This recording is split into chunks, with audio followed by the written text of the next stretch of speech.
Assalamualaikum warahmatullahi wabarakatuh. Institut Teknologi Kalimantan saat ini sedang bergiat untuk meningkatkan layanan internalnya. Salah satu layanan internal adalah layanan kepegawaian. Dan salah satu dari layanan kepegawaian itu adalah sertifikasi dosen.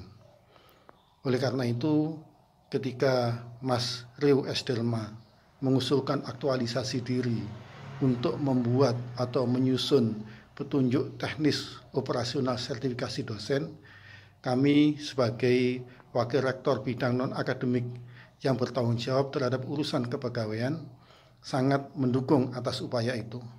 Karena dengan terbitnya petunjuk teknis operasional sertifikasi dosen, para dosen akan lebih mengetahui bagaimana tata cara mengurus sertifikasi.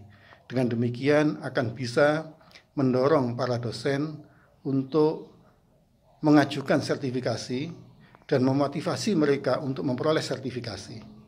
Sertifikasi ini penting karena di samping akan berdampak pada legitimasi para dosen untuk melaksanakan kegiatan akademiknya, juga sekaligus akan bisa meningkatkan kesejahteraan.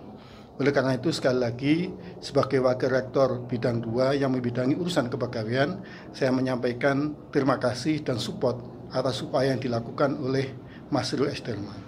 Demikian, Assalamualaikum warahmatullahi wabarakatuh.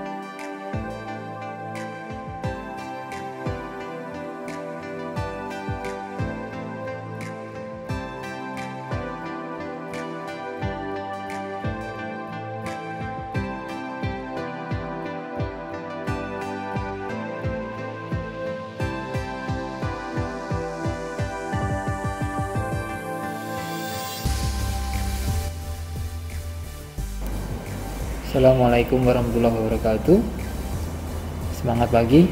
Pada aktualisasi kali ini pada Latsar dan KDUD Angkatan ke-12, saya melakukan kegiatan yang pertama terkait dengan pembuatan petunjuk teknis operasional sertifikasi dosen. Yang pertama yang saya lakukan adalah diskusi dengan mentor Bapak Eko Rahmadi Eskom selaku yang membimbing kami selama proses Latsar aktualisasi kali.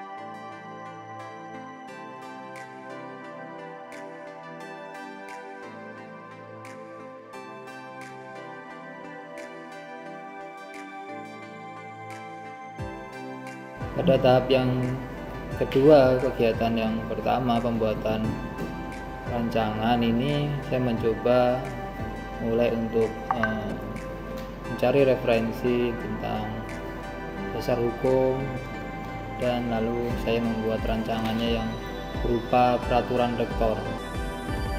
Saya mengambil sumber yang pertama dari buku pedoman sertifikasi pendidik untuk dosen, buku 1 naskah akademik tahun 2019. Kedua, buku pedoman sertifikasi pendidik untuk dosen, buku kedua tentang penilaian portofolio tahun 2019. Dari buku 1 saya ambil bab 1 mengenai naskah akademik, ada pengertian, tujuan serdos, selanjutnya tindak lanjut program serdos, strategi serdos, dan lain sebagainya. Di lampiran-lampiran nanti ada instrumen-instrumen mengenai penilaian mahasiswa, rekan sejawat, atasan langsung, dosen yang disertifikasi, dan deskripsi diri. Pada tahap selanjutnya saya melakukan sosialisasi rancangan yang sudah saya buat melalui Google Meet, dan sekaligus minta masukan-masukan, saran terkait peraturan yang saya susun untuk lebih baik.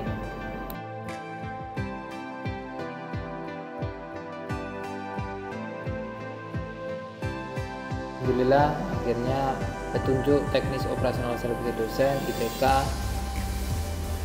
telah disahkan oleh Bapak Rektor Bapak Budi Santosa sebagai peraturan rektor yang sah di ITK. Pada kegiatan kedua saya membuat SOP petunjuk teknis operasional sertifikasi dosen. Pada tahap yang pertama saya melakukan diskusi kepada mentor Bapak Iko Ramadi untuk memberi pedoman seperti apa SOP yang ada di ITK, sekaligus memberi gambaran mengenai SOP petunjuk teknis operasional sertifikasi dosen.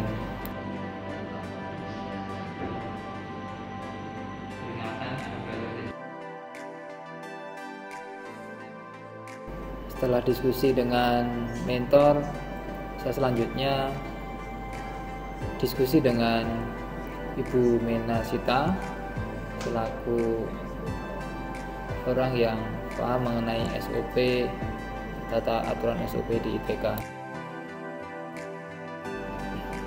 Saya mencoba untuk menyusun SOP petunjuk teknis operasional sertifikasi dosen sesuai dengan simbol-simbol dan ketentuan penyusunan yang ada, dimulai dari start, dilanjutkan sampai dengan batas terakhir adalah kegiatan pengiriman sertifikat ke PTU atau PTN. Akhirnya SOP mengenai petunjuk teknis operasional sertifikat dosen telah ditetapkan dengan nomor SOP nomor 7 dengan alur sebagai berikut, dan saat penetapan ini diminta oleh Bapak WR bidang non akademik untuk membuat SOP yang usulan yang akan datang. Yang membedakan adalah di kegiatan nomor 2, di mana SOP yang saat ini adalah bakal calon yang langsung berhubungan dengan PSD, tetapi nanti di SOP usulan akan berbeda.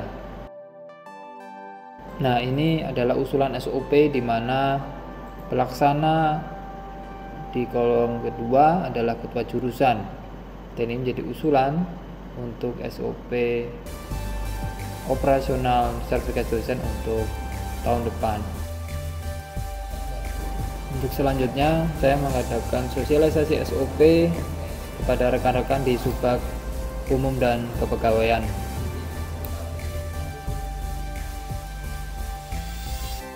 Untuk kegiatan yang ketiga adalah pembuatan infografis dan diunggah ke laman PBID dan media sosial ITK. Saya melakukan koordinasi dengan mentor dan mendapat arahan untuk melakukan itu bersama tendik lain yang lebih mampu, yaitu saya kerjasama dengan Ibu Nabila untuk membuat infografis terkait dengan petunjuk operasional sertifikasi dosen.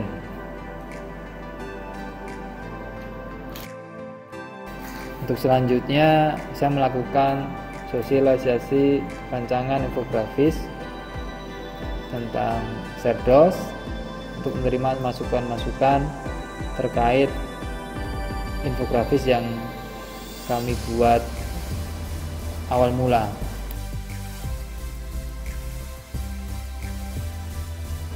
Setelah mendapatkan saran, kemudian saya melakukan perbaikan dengan Ibu Nabila kembali untuk menyusun infografis yang lebih baik. Dan akhirnya infografis mengenai petunjuk teknis operasional sertifikat dosen diunggah di laman PPID dan juga diunggah di Instagram ITK. Ini adalah Instagram officialnya punya ITK, dan ada informasi mengenai petunjuk teknis operasional sertifikasi dosen. Untuk selanjutnya saya melakukan kegiatan yang keempat, yaitu sosialisasi petunjuk teknis operasional sertifikasi dosen melalui webinar. Diskusi kembali dengan Bapak Eko Rahmadi selaku mentor untuk membahas webinar mengenai susunan acara dan lain sebagainya.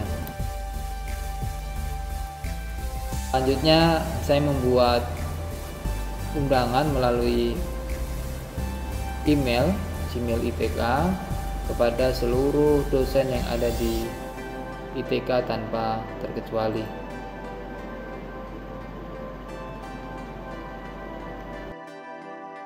Selain itu saya juga melakukan share di grup pejuang ITK tentang undangan sosialisasi petunjuk teknis Serdos. Undangan juga dibuat melalui tata usaha direktorat untuk sosialisasi petunjuk teknis operasional sertifikasi dosen kepada seluruh dosen di ITK pada hari Jumat 11 September 2020. Pertama, berdasarkan fakta empiris penyebab ketidaklulusan karena ketidakjelasan. Untuk selanjutnya tibalah saatnya melakukan acara webinar,